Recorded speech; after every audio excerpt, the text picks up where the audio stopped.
Então, meus irmãos, quando os discípulos abandonaram Jesus,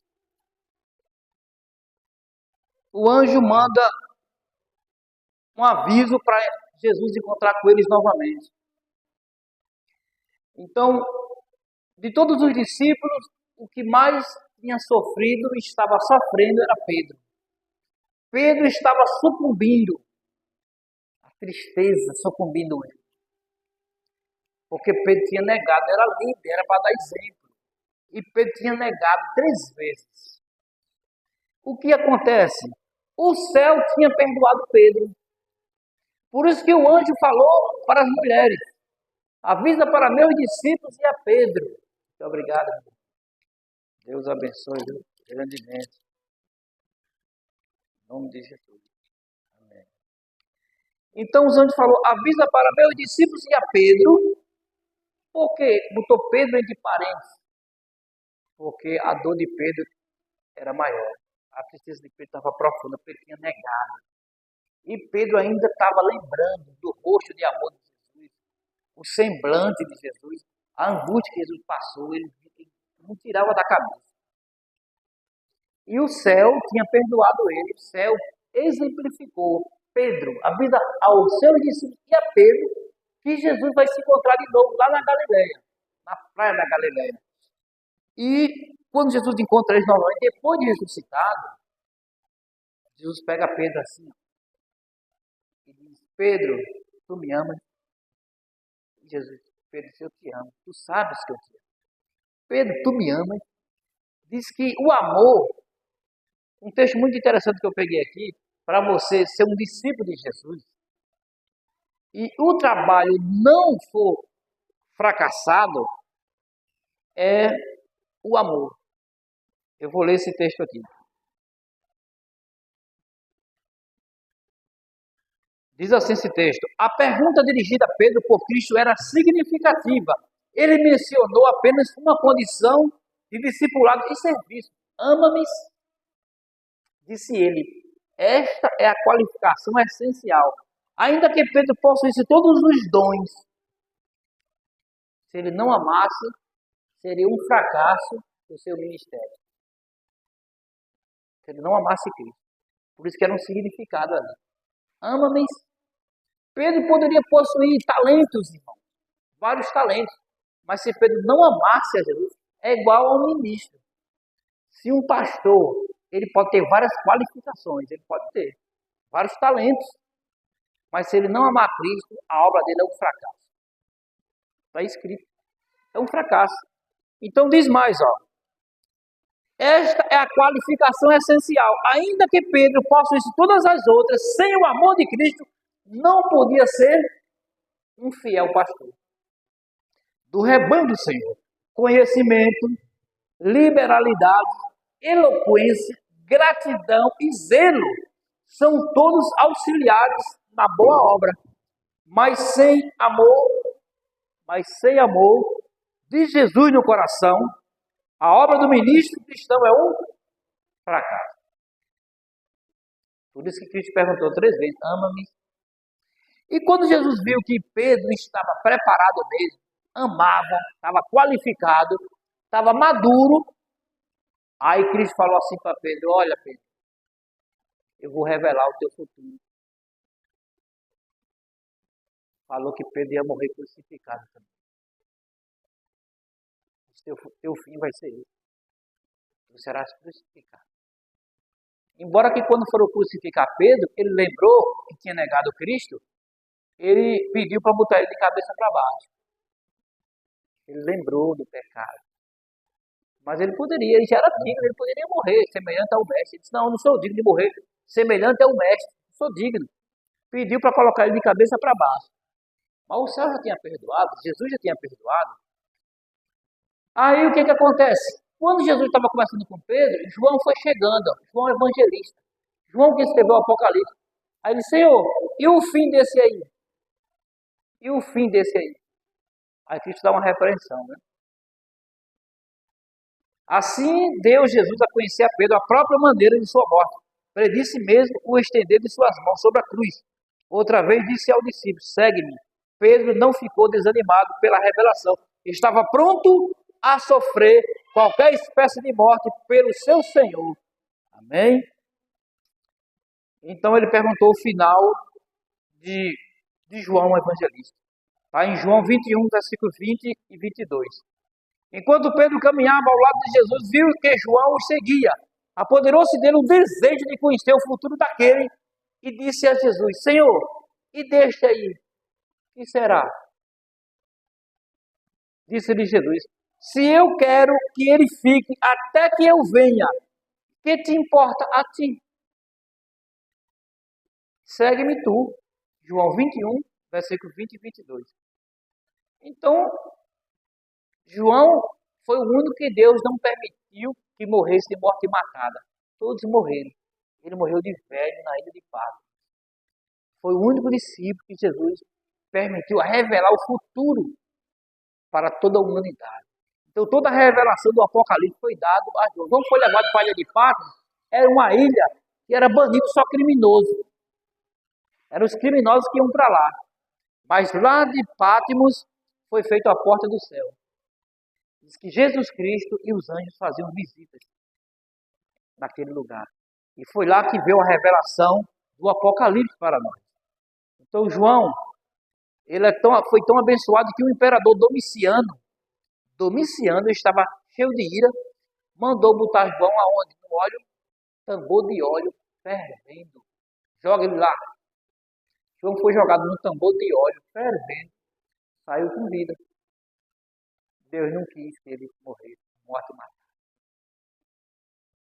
Ele foi abençoado para escrever o Apocalipse, revelar para nós o futuro. Aqui ele fala que os eventos que deveriam ocorrer nas cenas finais da história deste mundo foram esboçados perante ele, perante João. E ali escreveu as visões recebidas de Deus. E eu vou trazer para você uma das visões que ele escreveu para nós, que é Apocalipse 17. Uma mulher vestida de púrpura e escarlate, com a taça de vinho na mão, em cima de uma besta, com 7 cabeças e 10 chifres.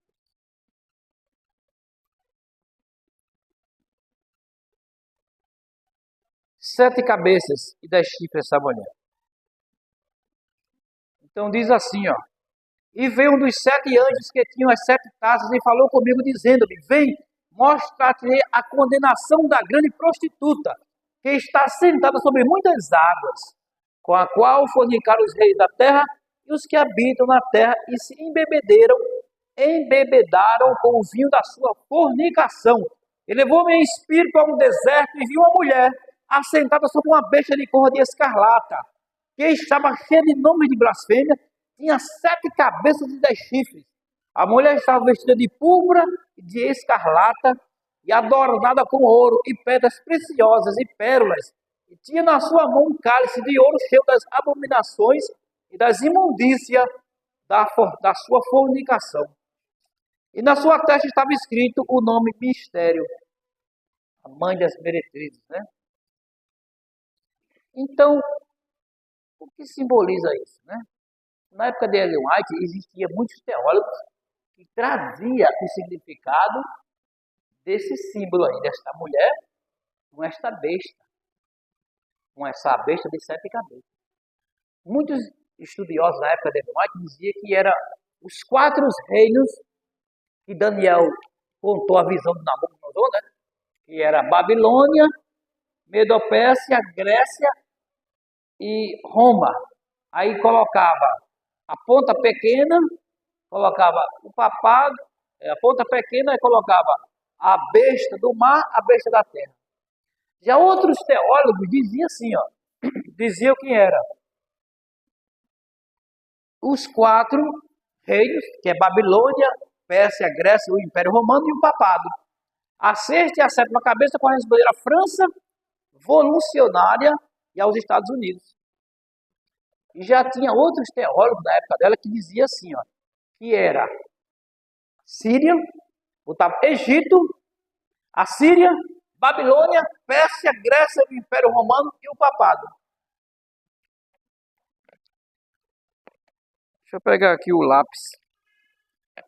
E hoje vai ser aula, né? E para vocês, o que vocês acham que qual dos três seria? Qual dos três seria ou é essa mulher, uma mulher vestida de púrpura e escarlata, sentada em cima de uma besta? Essa besta ela tem 7 cabeças. Simboliza isso aí. Será que é um desses três? Depois a Ellen White fala que nenhum dos três. Nenhum dos três. Ela fala que todas essas interpretações, ela botou uma palavrinha que eu lembrei agora, não lembrei dela, mas eu vou pegar a palavra que ela fala. Ela fala insignificante. Ela diz que são insignificantes dizer que é isso aí. Não é nenhum dos três. Entenderam? Então vamos para cá. Aqui, considerando que não foi revelado se as 7 cabeças representam 7 nações, em particular, nem em que período da história elas devem ser encontradas. Este comentário considera insuficiente, ela fala, as evidências para fazer uma identificação final das mesmas. Apocalipse 17 trata da besta durante o período em que ela aparecerá. Então ela fala que Apocalipse 17 só pode começar a decifrar quando a 8ª cabeça começa. Sabe quando começou a 8ª cabeça? 538. O ano 538. É dali que começa a interpretação de uma mulher sentada em cima de uma besta. E ela diz mais. Ela diz que Apocalipse 17, versículo 9, vamos ler, ela diz que a mulher está sentada em cima da besta. Aí ela pega Apocalipse 17, versículo 3, a mulher está sentada em cima das cabeças. Aí ela fala, é uma coisa só. Isso é o comentário dela. O comentário bíblico dela. Eu tenho uma parte do comentário bíblico. Vamos ler Apocalipse. Apocalipse 17, versículo 9. Ela diz que justamente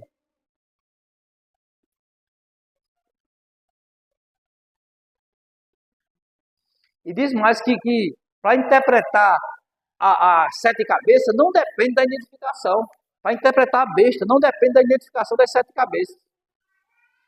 E diz mais, ó, a mulher está sentada aqui. O anjo diz que a mulher está sentada nas 7 cabeças. Apocalipse 17, versículo 9.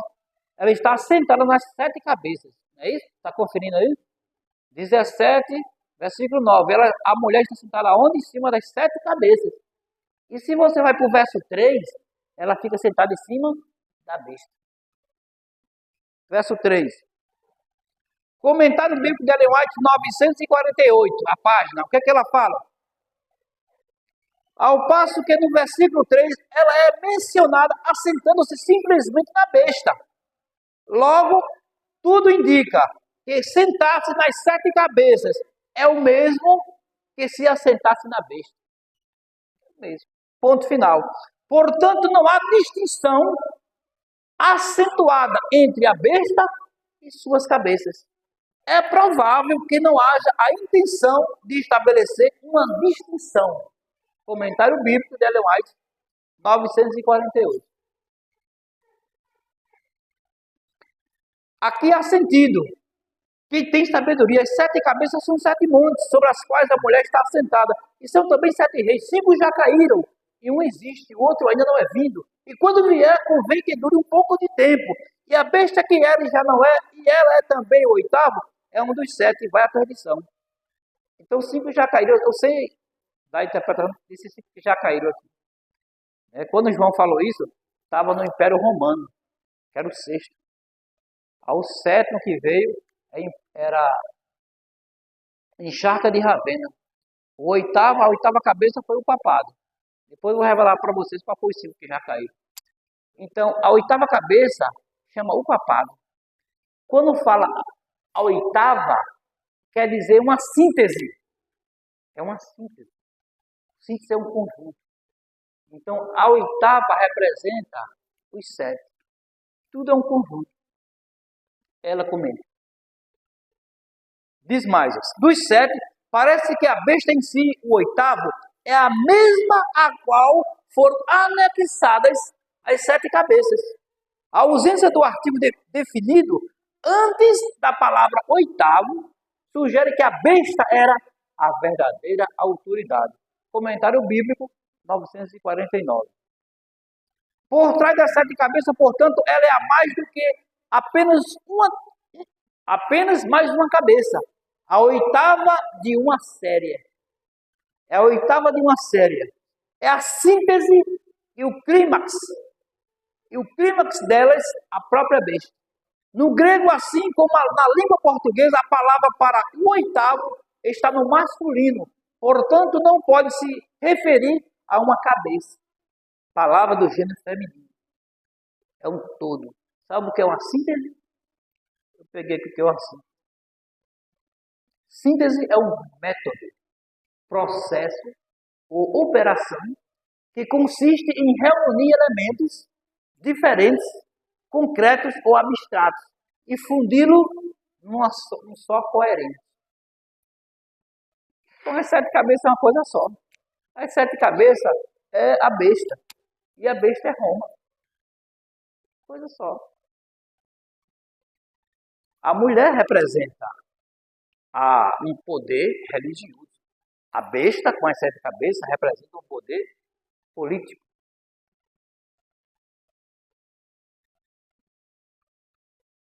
A besta que era, é ele o oitavo. Literalmente. Também ele mesmo é o oitavo. O oitavo. Esta é a besta em seu estado reavivado. No período em que aparecerá, depois do emergir do abismo. Então, essa oitava, ela vem com força maior quando os Estados Unidos, que é a besta da terra, dê poder novamente a ela. Aí vem com força total. Porque no ano 1929, no Tratado de Latrão, Mussolini deu restauração a ela. Porque a besta que era já não é. Porque a besta que era já não é. Porque o Napoleão, através do seu comandante Beltier, general Beltier, prendeu uma das cabeças. A 8ª cabeça foi presa. Papa Pio morreu na prisão. Papa aqui não manda não. Ele ficou na prisão, morreu lá. A Bíblia fala que uma das suas cabeças recebeu um golpe com ferida de morte. A besta que era já não era. Mas depois volta a ser. Ela começa a receber recuperação da ferida no ano 1929, no Tratado de Latrão. No Tratado de Latrão ela recebe esse poder. E vai receber sua totalidade. Quando? Quando os Estados Unidos da América do Norte ortogar novamente todo o poderio, mandando todos os grandes, isso está em Apocalipse 13, todos os grandes e pequenos adorar ela.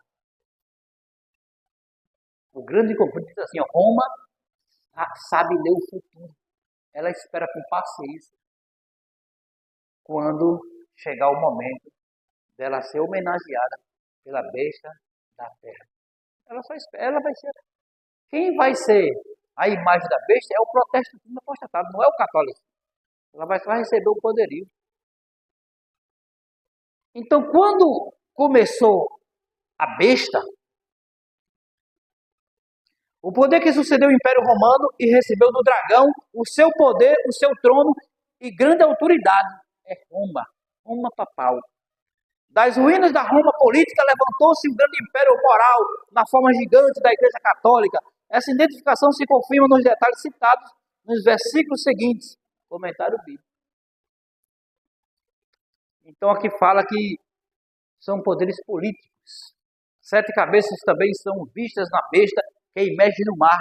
Na besta de escarlate, as cabeças são identificadas como 7 montes, 7 reis.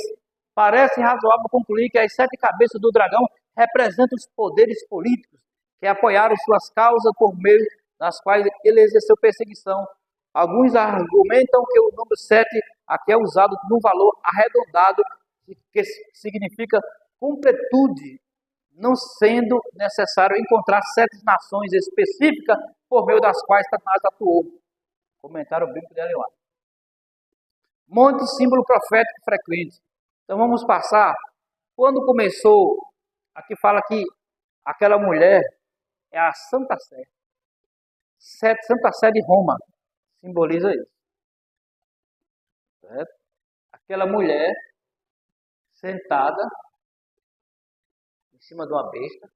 Aquela mulher com roupa de púrpura e escarlata, é isso aqui. A mulher simboliza isso aí, a Santa Sé. É um poder religioso.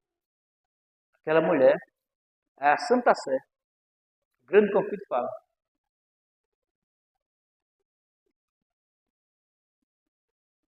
Então, quando começa a besta, ela vem do Apocalipse 12. Ela vem como símbolo de um dragão.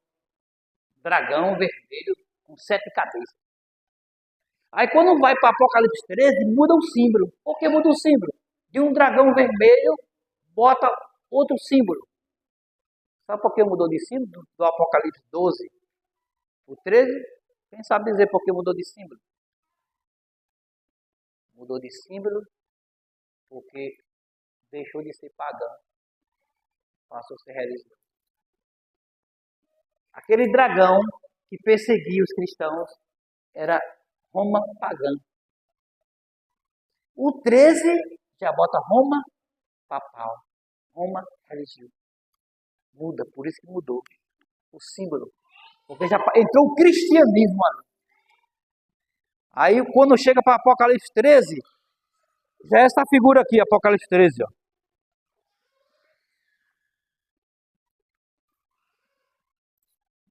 Aqui fala que essa serpente aqui que João escreveu, Leviatã, é porque a mitologia grega, ela usava muito isso. E também o Talmud. 2. Glória. Muito obrigado. Então, a mitologia antiga grega, ela usava muito isso, né? Tá parando. Vou usar isso. 2. Glória. Louvado seja o nome do Senhor. E João, quando ele escreveu ali no Apocalipse 12, João botou justamente esse dragão. Por quê? Porque estava em sintonia com os judeus e com a Grécia. Esse símbolo, Leviatã. Então, era assim que eles usavam o símbolo quando Roma era pagã. Aí passaram a usar esse outro símbolo, Apocalipse 13, por quê? Porque foi Roma. Porque não é ainda, o comentário, Daniel e Apocalipse, porque não é ainda representado pelo mesmo símbolo. Mudou o símbolo. Por quê? Vem para esse símbolo aqui, ó. Desse para esse.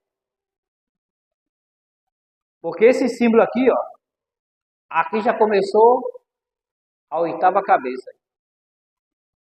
Você sabia por que essa besta ela tem a boca de leão, os pés de urso e o corpo de leopardo? Sabe por que isso? Porque Roma é o símbolo de Roma aqui, Roma cristã. Porque Roma pegou as três características dos reinos anteriores. Babilônia, o leão. Grécia, ela pegou com mais saliência as 3 características. Ela pegou os pés de urso, saqueava, porque Medo-Persa ele saqueava as cidades. Roma pegou isso, saqueava a cidade com mais eficiência. Ela pegou a riqueza de Babilônia, o poderio de Babilônia. E ela pegou toda a filosofia da Grécia. Por isso que o símbolo tem esses 3 símbolos. Por isso que eles têm esse símbolo. Porque ela pegou as 3 características dos seus reinos anteriores, com mais saliência ainda mais. Por isso que é fera, viu? O 4º reino. A principal diferença entre as bestas de Apocalipse 13 e 17 tem uma diferença. Quando você sai do 13 e vai para o 17. Por quê? Porque no 13 bota só um símbolo de Roma papal. E lá no 17 bota uma mulher representando o poder religioso e bota uma besta representando o poder político Já no 13 não. O 13 não bota o político, só bota o religioso. Aí já no 17, João já bota uma mulher representando dois poderes. O poder religioso, a mulher representa, e a besta representa o poder político. Amém? Glória a Deus. Então vamos terminar, né? Então aqui está as três características. O texto que eu falei para vocês, está no comentário bíblico de Ellen White, 904. Ó. Leopardo, urso e leão. Esta descrição faz alusão ao simbolismo de Daniel 7. O profeta Daniel viu uma besta semelhante a um leão, depois outro como de urso e em terceiro lugar como de leopardo. A besta que João descreve tem característica física dos três. Isso indica que o poder representado por esta besta do Apocalipse possui características preeminentes. É mais saliente, né?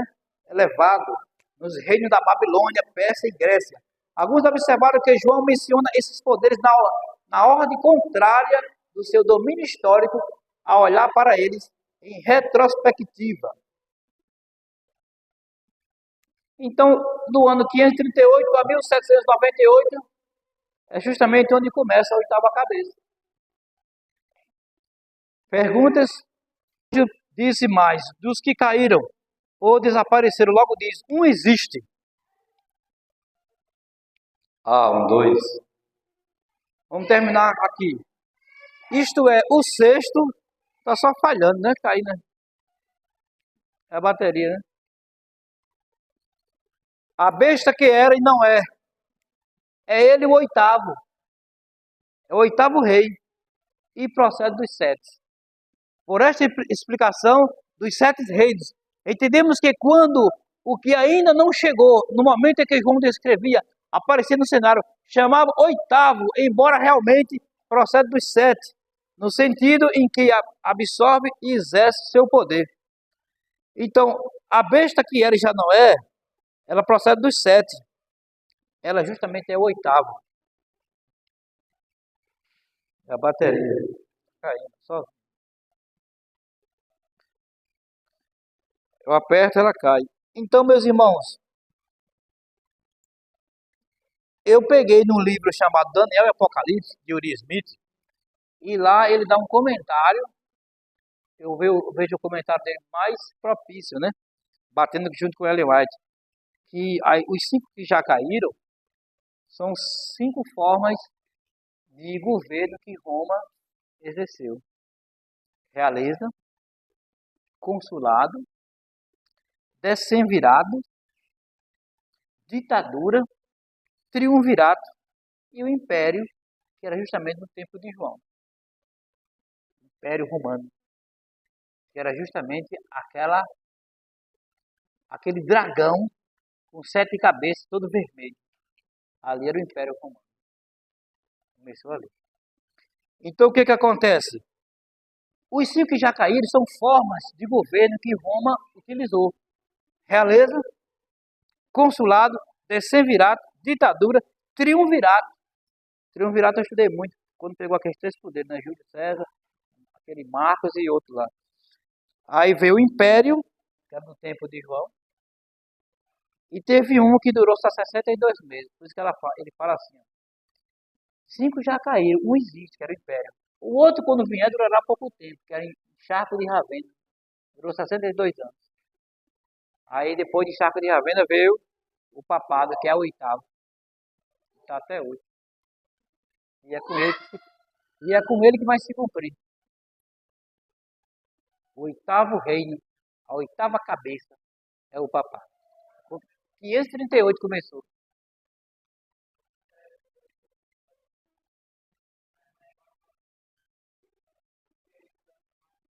Vamos terminar com esses 2 textos. A besta que viste foi e já não é. A oitava cabeça, né? E há de subir do abismo, e irá à perdição.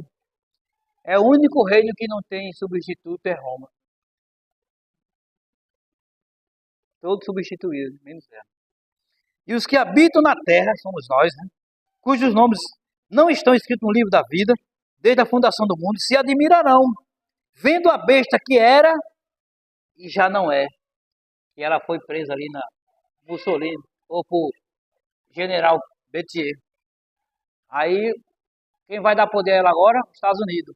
Se admirarão, vendo a besta que era e já não é, e ainda que é. Ela volta. Apocalipse 17, versículo 8. E engana os que habitam na terra com sinais que lhe foi permitido que fizesse em presença da besta, dizendo aos que habitam na terra que fizesse uma imagem à besta, que recebera a ferida da espada e vivia. Quem vai fazer a imagem da besta? A besta da terra. Ela é que vai fazer a imagem da besta. O que é a imagem da besta? A imagem da besta é o mesmo caráter que a Igreja Católica fez no século XVI. Matar, massacrar os que foram contra os dogmas dela. Foi contra os dogmas da Igreja Católica, era preso, morto. Então quem vai fazer essa imagem? O protestantismo apostatado. Quem não adorar a besta vai ser preso, vai ser tomado os bens, porque essa imagem da besta aí. Certo? Permitindo os que habitam na terra que fizessem uma imagem da besta, que recebera a ferida e a espada e vivia. E foi-lhe concedido que desse espírito à imagem da besta, para que também a imagem da besta falasse e fizesse que fossem mortos todos que não adorassem a imagem da besta. Os Estados Unidos vai fazer isso. E faz que todos, pequenos, grandes, ricos e pobres, livres e servos, lhe seja posto um sinal na sua mão direita ou nas suas testas, para que ninguém possa comprar ou vender, senão aquele que tiver o sinal ou o nome da besta ou o número do seu nome. Que é justamente o sistema, né? Não vai comprar e vender. Por isso que nós temos que comprar muitas coisas, carro, moto, casa, e nas horas trocar por alimento. Você não vai ter mais dinheiro, você não vai ter mais o sistema para comprar no cartão. Você tem que sair do sistema. Você tem que chegar com uma moto ou um carro e falar, para o troco por tanto uma compra assim. E você não vai ter mais condições de ter o sistema, cartão, tudo. No começo ainda vai, mas depois vai apertando. E eles vão considerar as pessoas que for contra as leis que eles vão executar, vão chamar de desordeiros. Vão chamar, sabe de quê? Terroristas. E vai nos perseguir. Nessa hora que tem que ter fé. O justo viverá pela fé. Quem tiver só as coisas materiais, que vai ter que trocar. É onde justamente já está caindo a chuva serôdia, né? Já começa a concluir a obra. Então que Deus abençoe vocês, que vocês acreditem na palavra de Deus. Nós estamos aqui passando, nosso lar é no céu, precisamos ser capacitados pelo Espírito Santo e estudar as profecias, entender e se preparar para a crise que se aproxima. Vamos orar, vamos se ajoelhar.